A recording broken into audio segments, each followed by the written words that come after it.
China não está contente com o fato de Putin envolver tropas norte-coreanas na Ucrânia. Mas, como dizem, é preciso dois para dançar tango.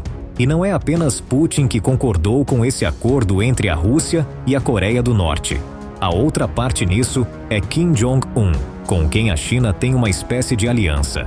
Então, não é só com a Rússia que a China está descontente. Na verdade, Pequim está cada vez mais cautelosa com as ações recentes da Coreia do Norte. Especialmente agora que os Estados Unidos pressionaram publicamente a China para garantir que a Coreia do Norte se mantenha sob controle. Como muitas pessoas apontaram corretamente, a China quer ser a potência regional na Ásia. E isso significa que ela não quer muito caos, especialmente na Península Coreana, que já é um aliado importante. A Coreia do Sul já é um grande aliado dos Estados Unidos de América. E quanto mais a Coreia do Norte aumenta sua retórica de guerra, mais perigoso se torna. Quanto maior a presença dos Estados Unidos na Coreia do Sul, mais obstáculos surgem para o plano da China de anexar Taiwan, caso decida fazer isso em 2027. Antes de continuar com os detalhes, não se esqueça de se inscrever no canal, dar like e deixar seus comentários. Vamos continuar. Por isso, a China tem pressionado um pouco mais a Coreia do Norte para evitar que essa guerra se expanda, assim como está fazendo com a Rússia. Já abordamos a parte russa antes, então hoje vamos ver como a China está lidando com a Coreia do Norte e gerenciando essa guerra. Agora, o interessante é que há apenas 2 dias, a Ucrânia confirmou oficialmente seu primeiro confronto direto com tropas norte-coreanas. O interessante aqui é que surgiram algumas notícias da Coreia do Norte, onde declararam que as tropas norte-coreanas ainda não estão combatendo. Bem, aqui é onde isso soa como uma mentira, porque as tropas norte-coreanas estão ajudando os russos a lançar os mísseis norte-coreanos que estão sendo disparados dentro da Ucrânia. Então, se você é alguém que dispara mísseis, esteja ou não combatendo diretamente, eu diria que você é um combatente. E isso não é apenas minha opinião, é uma visão militar. Aqui está a opinião de Chuck Farr. Mais de 20 mísseis balísticos norte-coreanos foram disparados contra cidades ucranianas. Não foram soldados russos que lançaram esses mísseis. Esses lançadores de mísseis não vieram com seus manuais traduzidos para o russo. Foram tropas norte-coreanas que os lançaram. Portanto, há tropas norte-coreanas em combate na Ucrânia por causa disso. Um número de oficiais norte-coreanos foi morto em um ataque ucraniano. Isso ocorreu em uma área próxima à linha zero. Sabemos que 19 soldados norte-coreanos já desertaram, abandonaram seus postos. Também sabemos, embora não seja amplamente divulgado, que membros da Guarda Revolucionária do Irã também estão na Ucrânia, operando drones Shahid e facilitando o treinamento. Nas primeiras fases do uso dos drones Shahid, foram os iranianos que os lançaram. Esses são pontos que definitivamente devem ser considerados. A resposta curta para a pergunta: as forças norte-coreanas estão na Ucrânia ocupada? Elas são combatentes? Em minha opinião, já são. Se você está lançando um míssil contra uma cidade ucraniana, você está na luta. Agora, claramente, as tropas norte-coreanas já eram combatentes nesta guerra, e sua participação só tem aumentado. O número de tropas norte-coreanas na linha de frente pode variar conforme a fonte. Os ucranianos dizem que são 12 mil. Os sul-coreanos dizem que são entre 12 mil e 18 mil. E os Estados Unidos afirmam cerca de 10 mil. Mas todas as fontes confirmam uma coisa: que estão lá. Além disso, até mesmo a Rússia e a Coreia do Norte admitiram, de certa forma, que as tropas estão no fronte e lutam pela Rússia. O que é algo raro, porque até hoje Putin não considera isso uma guerra. Ele ainda chama isso de operação militar especial. Além disso, Putin ainda não admite que a Rússia esteja envolvida na Síria. Quando a Rússia tomou a Crimeia, levou um tempo para Putin admitir que aqueles pequenos homens verdes eram soldados russos. Então, a tendência é clara. A Rússia raramente admite publicamente as coisas que faz, mas desta vez, Putin insinuou que as tropas norte-coreanas estão no fronte, especialmente ao dizer que, basicamente, o que a Coreia do Norte e a Rússia fazem é assunto deles. E a Coreia do Norte foi um pouco mais direta em sua admissão. Recentemente, o ministro das Relações Exteriores da Coreia do Norte visitou Moscou. Aqui estão mais detalhes sobre isso. Bem, as razões são muito claras. Estão sendo esclarecidos os detalhes da cooperação entre Coreia do Norte e Rússia. De certo modo, ainda tem muitos detalhes a resolver em relação ao envio de soldados norte-coreanos em solo ucraniano, incluindo como alguns canais de especialistas russos no Telegram mencionam questões de idioma e comando e controle. Outro aspecto mencionado por fontes russas, e não apenas russas, é que a Coreia do Norte não faz nada de graça. Então parece que eles também querem discutir o que Putin fará pela Coreia do Norte. O que está sendo mencionado é que possivelmente será oferecida a Pyongyang tecnologia avançada de satélites, pois o regime norte-coreano quer lançar satélites espiões, e isso não tem dado muito certo para eles. Provavelmente os russos ajudarão com isso. Tenho certeza de que o ministro norte-coreano tem uma lista de assuntos para discutir com os russos. Desde o início da operação militar especial, o respeitado camarada presidente dos assuntos de Estado da RPDC, Kim Jong-un, instruiu que devemos, sem olhar para trás, apoiar e assistir inabalavelmente o exército e o povo russo em sua guerra santa. Não temos nenhuma dúvida de que, sob a sábia liderança do respeitável presidente da Federação Russa, Vladimir Vladimirovich Putin, o exército e o povo russo certamente alcançarão uma grande vitória em sua santa luta para defender os direitos soberanos e os interesses de segurança de seu Estado. Mais uma vez, garantimos que até o dia da vitória estaremos firmemente ao lado de nossos camaradas russos. Agora, essa é a parte importante. A Rússia e a Coreia do Norte ainda estão ajustando os detalhes desses destacamentos de tropas e o que a Rússia dará em troca. E como você ouviu, é sobre isso que trata essa visita. Isso significa que mais está por vir, especialmente considerando que os norte-coreanos, digamos, têm cerca de 10.000 soldados na Rússia neste momento. Se pensarmos em como essa guerra está indo para a Rússia e como a estratégia russa é enviar ondas de soldados para garantir que os ucranianos fiquem sem munições, 10.000 realmente não é um grande número.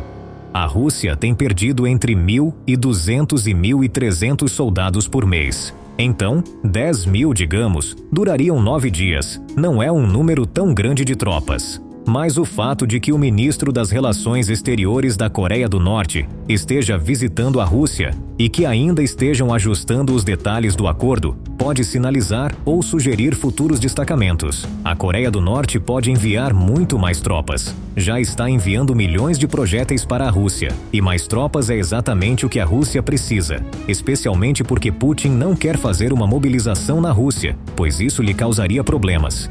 E todos esses funerais que ocorrem na Rússia também lhe causam problemas. Assim, se ele puder obter tropas da Coreia do Norte a um custo menor, isso seria um grande alívio para ele. Mas isso arrisca expandir a guerra. Os soldados que a Coreia do Norte já enviou são uma grande escalada, mas se continuarem enviando mais e mais, ninguém sabe aonde esta guerra poderá chegar. Ninguém sabe quem mais poderia se envolver, certo? E é exatamente isso que os Estados Unidos e a China querem evitar.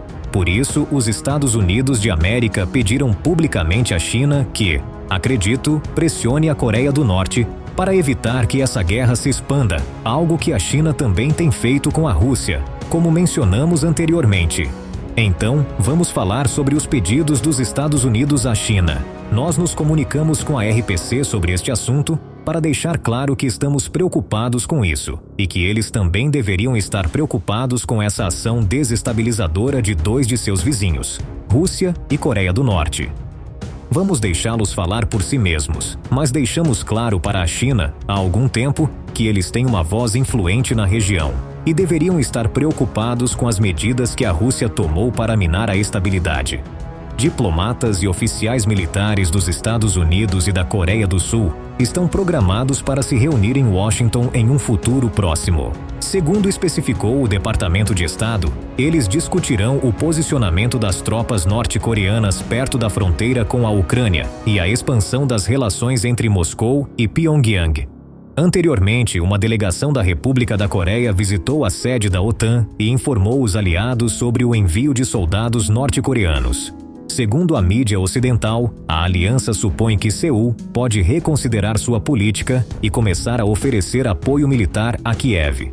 Tínhamos o princípio de não fornecer armas letais diretamente. Seremos mais flexíveis e poderemos revisar essa possibilidade dependendo das atividades das tropas norte-coreanas na Rússia. Isso é uma provocação que ameaça gravemente a segurança não apenas da Península Coreana e da Europa, mas também do mundo inteiro. Outra coisa que também preocupa a China é o novo teste de mísseis que a Coreia do Norte vem realizando nas últimas semanas. Na verdade, eles realizaram 2 novos testes, os maiores já feitos pela Coreia do Norte, e estão divulgando isso intensamente para sua população. Especialmente no teste mais recente, a Coreia do Norte mencionou publicamente que, se as pessoas observarem o lançamento do míssil, perceberão que ele teria capacidade de alcançar qualquer ponto nos Estados Unidos. Isso significa que tinha o alcance necessário e é a primeira vez que isso acontece. Então, vamos ver mais detalhes sobre isso. Os especialistas com quem falamos disseram que o lançador deste míssil pode ser tão grande que é difícil de manobrar e fácil de detectar em fotos de satélite, o que facilita para os Estados Unidos rastrear as preparações antes de um lançamento, minimizando o progresso que a Coreia do Norte demonstrou com este teste e o teste de dezembro passado com sua tecnologia de propelentes sólidos. O último teste de mísseis e este mostraram que a Coreia do Norte está avançando no uso de propelentes sólidos que são menos detectáveis do que os de combustível líquido. O que ainda não está claro é se a Coreia do Norte desenvolveu uma forma de transportar uma ogiva em uma trajetória de míssil balístico intercontinental. O teste desta semana teoricamente tinha o alcance para alcançar os Estados Unidos, mas o míssil foi lançado diretamente para cima e não na trajetória balística necessária caso a Coreia do Norte estivesse realmente em guerra. Agora, a grande razão pela qual a China está mais preocupada com esse novo desenvolvimento é que no último ano, a China vem se distanciando da Coreia do Norte. De fato, os dados comerciais sugerem que as exportações de alimentos e grãos da China para a Coreia do Norte caíram cerca de 98% em comparação com o ano passado. Isso ocorreu enquanto a Coreia do Norte enfrenta uma das piores fomes desde a década de 1990. Bem, como a China não estava ajudando a Coreia do Norte, a Rússia interveio e preencheu o vazio. Segundo relatórios recentes, uma das coisas que Kim está recebendo em troca de ajudar tanto a Rússia nesta guerra são 700 mil toneladas de arroz por ano, muito mais do que as 50 mil a 100 mil toneladas que a Rússia enviava regularmente para a Coreia do Norte. Agora, uma grande forma para a China se afirmar como potência regional é manter todos esses países, especialmente Rússia, Irã e Coreia do Norte, dependentes dela. No final do dia, a economia da China é várias vezes maior do que a de todos esses países juntos, e todos esses outros países são fortemente sancionados. Portanto, dependem muito da China para sobreviverem. Agora, a China sempre foi cautelosa com a natureza imprevisível de Kim, e o fato de ele estar se tornando cada vez mais poderoso ao ajudar a Rússia, recebendo toda essa tecnologia e informações de satélite, obtendo novos mísseis intercontinentais que a Coreia do Norte nunca teve, o torna um agente imprevisível. À medida que ele se torna mais perigoso, torna-se mais difícil para a China antecipar o que ele poderia fazer. E a China não quer instabilidade em sua região. Por fim, e mais importante, a China também acredita que, quanto mais apoio a Coreia do Norte recebe de outros países, menos ela depende da China e, portanto, diminui a influência da China sobre Kim Jong-un. Aqui estão mais detalhes sobre isso, porque sempre que Rússia e Coreia do Norte se aproximam, sem dúvida Pequim está observando de perto. China e Coreia do Norte são amigos, embora às vezes também rivais, desde a Guerra da Coreia. Mas, por mais que sejam aliados históricos, o governo chinês não quer que Kim Jong-un provoque muito o Ocidente. Afinal, uma península coreana desestabilizada não é exatamente o que a China quer, e tampouco uma Rússia excessivamente fortalecida na Ásia. A China quer ser o centro de sua própria região, e não cercada de aliados imprevisíveis e poderosos. Por isso, embora Pequim tenha evitado uma condenação direta, você pode apostar que eles estão silenciosamente frustrados com as possíveis complicações que esse movimento poderia causar. À medida que Putin continua lutando nesta guerra, ele está ficando sem opções. A China, um de seus únicos aliados, está escolhendo tirar o máximo proveito dessa situação para obter mais dele. Putin agora está disposto a ceder território russo para Xi Jinping, apenas para ter alguma esperança de sobreviver nesta guerra. Em troca, parece que a China está ajudando a Rússia a construir mais drones para a guerra por meio de um projeto secreto de drones. Neste vídeo, falaremos sobre a valiosa terra que a Rússia está entregando à China, a assistência que a China está oferecendo à Rússia e o futuro da aliança entre China e Rússia. Antes de entrar em qual território russo Putin está prestes a ceder, vamos falar sobre o que ele está recebendo da China em troca. A guerra com drones tornou-se uma parte importante do conflito para ambos os lados, e Ucrânia e Rússia têm trabalhado para aumentar a produção doméstica de drones. Em uma reunião em São Petersburgo, Putin anunciou que o exército buscava aumentar a produção de drones, enfatizando que quem reagir mais rápido às demandas no campo de batalha vencerá. À medida que a guerra se afasta do combate direto e se concentra em ataques aéreos, os relatórios mostram que a Rússia tem construído drones em segredo com a ajuda da China. De acordo com fontes de uma agência de inteligência europeia, a Rússia estabeleceu um programa de armas na China para desenvolver drones de ataque de longo alcance que seriam usados na guerra contra a Ucrânia. A empresa russa encarregada do programa é a IMZ Gupol, uma subsidiária de uma empresa de armamentos chamada Almaz-Antey, conhecida por colaborar com o Estado. O modelo de drone que a Rússia busca produzir em massa se chama Garpia 3 ou G3 e foi desenvolvido na China. Este drone de longo alcance viaja 1.200 milhas ou 2.000 quilômetros e pode carregar ogivas de aproximadamente 50 quilos. O G3 é uma versão aprimorada do Garpia A1 e especialistas chineses trabalharam para redesenhar o G3 usando os planos do Garpia A1. A empresa russa Gupol foi sancionada em 2023, mas a China continuou ajudando a desenvolver drones para a Rússia com seus próprios especialistas. Os drones são fabricados na China e depois entregues à Gupol para testes. Em uma atualização ao governo, a Gupol informou ao Ministério da Defesa que estava produzindo em massa os drones G3 e outros em uma fábrica na China, e que em breve poderiam implantá-los em uma operação militar especial na Ucrânia. Foram descobertas algumas faturas sem data que mostram que 7 drones de guerra, incluindo 2 G3, foram enviados para Gupol neste verão por uma empresa russa que atuava como intermediária para um fornecedor não identificado na China. Outras fontes indicam que outra empresa de defesa russa, conhecida como TSK Vector, tem trabalhado como intermediária entre Gupol e uma empresa chinesa chamada Redelplus TSK Vector Industrial, para facilitar a produção de drones. Um documento separado também mostra que as 3 empresas estão trabalhando juntas para estabelecer um projeto na província chinesa de Xinjiang, em um distrito econômico conhecido como Kashgar. Entendendo as implicações deste relatório, o Ministério das Relações Exteriores da China respondeu imediatamente, afirmando que desconhecia qualquer projeto secreto de drones e que monitorava de perto as exportações de drones do país. No entanto, a falta de administração pelo Ministério não significa que isso não esteja acontecendo. Não é segredo que drones civis fabricados pela empresa chinesa DJI estão sendo usados pelas forças russas, embora a DJI tenha declarado que condena ativamente o uso de seus produtos em combates. Isso significa que não é suficiente que a China apenas condene a conduta da Rússia sem agir ativamente para interrompê-la. Gupol e o Ministério da Defesa russo estão em silêncio e não responderam às acusações. Fabian Hinz, pesquisador do Instituto Internacional de Estudos Estratégicos, explicou que, se os relatórios forem verdadeiros, isso terá importantes consequências para a China. Atualmente, a China forneceu apenas bens de uso duplo, usados tanto para fins gerais quanto militares.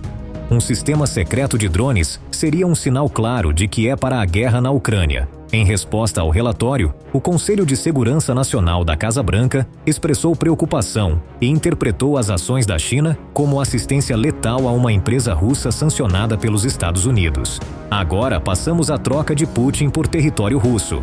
Até este ponto, a China tem sido muito estratégica em sua ajuda à Rússia, tentando ser sutil e não parecer uma agressora. Ao longo da guerra, a China evitou grandes riscos, e quando os Estados Unidos de América ameaçaram com sanções caso a China continuasse ajudando empresas russas, os bancos chineses foram rápidos em cortar transações com a Rússia.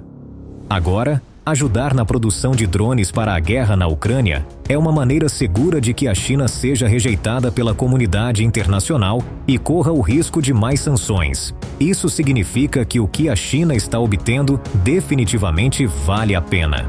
Esse tipo de troca é muito incomum para Putin, cujo reinado foi construído na acumulação de mais território para a Rússia. Portanto, sabemos que ceder território é um sinal claro de desespero. Com a maior parte da comunidade internacional unida para garantir sua queda, a Rússia tem poucas opções de sobrevivência. Uma dessas opções é a China, que tem sido fundamental para manter Moscou à tona durante este momento de sanções. No último trimestre de 2023, a China forneceu 70% das importações de ferramentas de maquinaria da Rússia usadas para a produção de mísseis balísticos. Ao longo de 2023, 90% das importações de microeletrônica da Rússia também vieram da China. Esse equipamento tem sido muito importante no esforço de guerra da Rússia.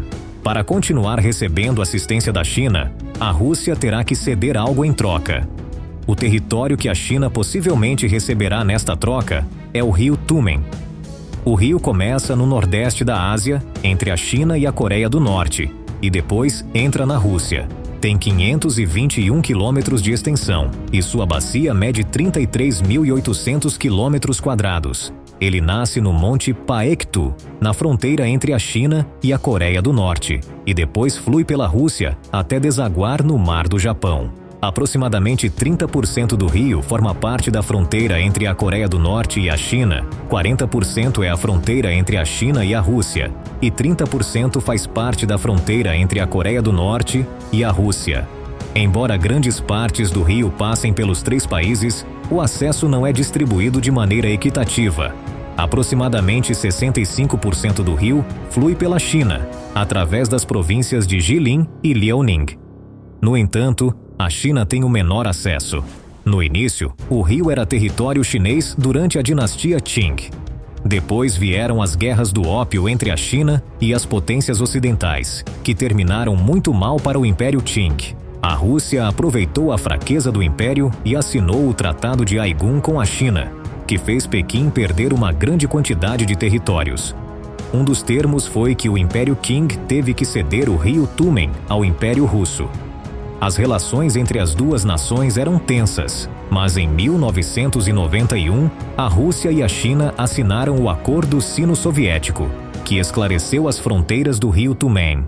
O artigo 9 do acordo estabelece: a parte soviética e sua parte relacionada concordam que os navios chineses com bandeira chinesa podem navegar de ida e volta ao longo do Tumenjiang ou rio Tumenaya, descrito após o ponto 33 mencionado no artigo 2 deste acordo. Esse assunto específico relacionado à navegação será resolvido por consulta entre ambas as partes. O acordo foi bem recebido por ambas as nações, mas a China tinha alguns problemas com ele. Um dos problemas para a China era que o leito do rio era raso, de modo que navios grandes não podiam navegar facilmente. A China desejava que fossem feitos alguns desenvolvimentos de infraestrutura para melhorar seu acesso. Queria intervir e alargar o rio para que pudessem passar navios maiores. Os navios da Guarda Costeira da China são realmente impressionantes e não têm comparação com o rio Tumen em seu estado atual. Para dar uma ideia, o CCG 5901 da China é o maior navio da Guarda Costeira do mundo e tem 8 vezes o tamanho de um navio médio da Guarda Costeira dos Estados Unidos. O problema para a China é que o acordo limitava sua participação apenas ao acesso. Nem a Coreia do Norte nem a Rússia têm incentivos para ajudar a China. O arranjo atual também é inconveniente para a China, que tem que navegar ao redor de toda a Península Coreana para chegar ao Mar do Japão e seus portos comerciais ali. Agora, é muito irônico ver que, mais de 160 anos depois, a China está aproveitando a fraqueza da Rússia para recuperar o território. Este incidente demonstra que, em política, nada é perdoado nem esquecido, e a maioria das nações só espera a oportunidade de se vingar. No início de 2024, a China estava buscando negociar com a Coreia do Norte e a Rússia para obter mais acesso ao rio. Houve um aumento na atividade comercial da China na região e a China queria usar o rio para se conectar com o Mar do Japão. A China se beneficiaria, pois 3 de suas províncias orientais teriam uma rota mais curta para o Japão, os portos orientais da Coreia do Norte e os Estados Unidos. Isso reduziria o tempo de navegação e diminuiria significativamente os custos. Wang Wen, decano executivo do Instituto Chongyang para Estudos Financeiros na Universidade Renmin da China, explicou que permitir que navios maiores naveguem pelo rio facilitaria o transporte de suprimentos chineses de forma mais econômica, melhorando o comércio com países como Japão e Coreia do Sul. Em maio de 2024, Putin visitou seu amigo Xi na China para uma cúpula em Pequim, onde começaram a conversar sobre o rio. A reunião celebrava os 75 anos de relações diplomáticas entre os dois, e emitiram uma declaração conjunta, afirmando que discutiram em profundidade os planos de longo prazo para a cooperação entre eles. Em relação à discussão sobre fronteiras, a declaração dizia: ambas as partes realizarão um diálogo construtivo com a República Popular Democrática da Coreia sobre a questão de os navios chineses navegarem em direção ao mar através dos trechos inferiores do rio Tumen. Essa declaração mostra que a Rússia está disposta a atender aos pedidos da China, mas Putin precisa que a Coreia do Norte também concorde. As coisas têm melhorado para a China, já que em junho, tanto a Rússia quanto a Coreia do Norte concordaram em permitir que navios chineses naveguem nos últimos 15 quilômetros do rio, que estavam bloqueados por uma ponte e requeriam permissões da Rússia e da Coreia do Norte. A única coisa que atualmente impede a China é a Coreia do Norte. A verdade é que a Coreia do Norte realmente não se beneficia em permitir o acesso da China ao rio. Como a China queria poder usar o rio, teve que desenvolver o porto norte-coreano de Rosin para utilizá-lo como saída para exportar seu comércio para o mundo. Kim Jong-un se beneficia do acordo atual porque todos os produtos chineses devem passar pelo porto, o que gera receita para a República Popular Democrática da Coreia. Em junho de 2024, Putin também visitou a Coreia do Norte para negociações, onde ambos os líderes concordaram em construir outra ponte sobre o rio Tumen, conectando a Rússia e a Coreia do Norte. Já existe uma ponte entre os dois, chamada Ponte da Amizade Coreia-Rússia, mas isso aparentemente não foi suficiente. Essa ponte especial foi inaugurada em 1959 e tem sido um símbolo da cooperação entre a Coreia do Norte e a Rússia desde então. Através da ponte, o comércio entre ambas as nações é facilitado, e ela também é um símbolo dos laços culturais entre os dois países. Embora a Coreia do Norte possa estar tentando atrasar o acordo, Putin realmente não tem muito a perder. A área de território russo no rio Tumen é pouco usada, e o único recurso na área é um posto fronteiriço em ruínas. Dada a situação atual de Putin, se ele não conseguir que a Coreia do Norte entre no acordo, ele pode acabar cedendo o território à China apenas. Com essa transação, ambas as nações se beneficiarão no final. Pode ser difícil entender por que a Rússia depende tanto dos drones chineses sem entender o estado atual do arsenal russo. À medida que a batalha avançou e a Ucrânia teve sucesso em seus ataques contra a artilharia russa, o Kremlin teve que recorrer a equipamentos obsoletos, tirando algumas peças dos arquivos. Um dos equipamentos antigos que reapareceu no campo de batalha é o tanque T-55. Imagens de satélite que circularam nas redes sociais mostram que a Rússia retirou uma dúzia desses tanques de uma base em Arseniev.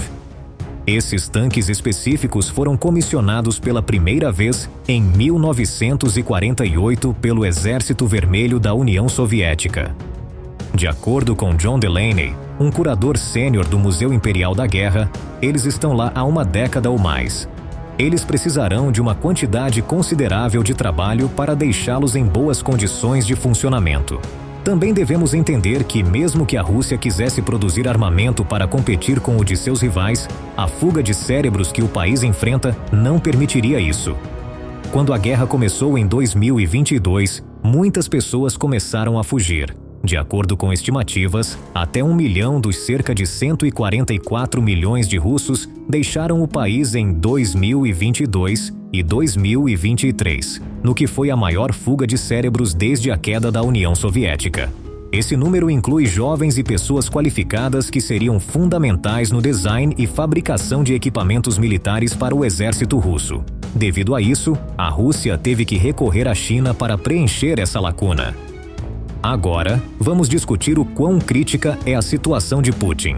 Sua situação desesperadora é preocupante, e precisamos entender o quão graves são as coisas para o Kremlin para compreender essa troca de território.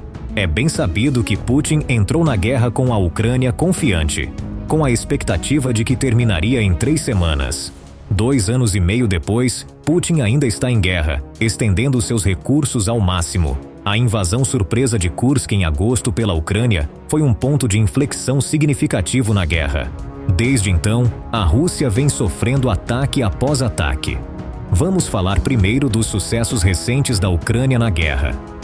Os recentes ataques de drones na Ucrânia levaram a guerra a territórios russos, e Putin não sabe como reagir. Yuri Nat, porta-voz da Força Aérea da Ucrânia, comentou sobre os últimos ataques de drones dizendo: "Sempre há algo voando na Rússia, assim como em Moscou. Agora, a guerra está afetando aqueles que antes não estavam preocupados." Este vídeo chegou ao fim. Obrigado por assistirem. O que vocês acham disso? Conte-nos nos comentários. Não se esqueçam de se inscrever no nosso canal e ativar as notificações para se manterem informados sobre novos vídeos. Obrigado pela companhia. Até breve.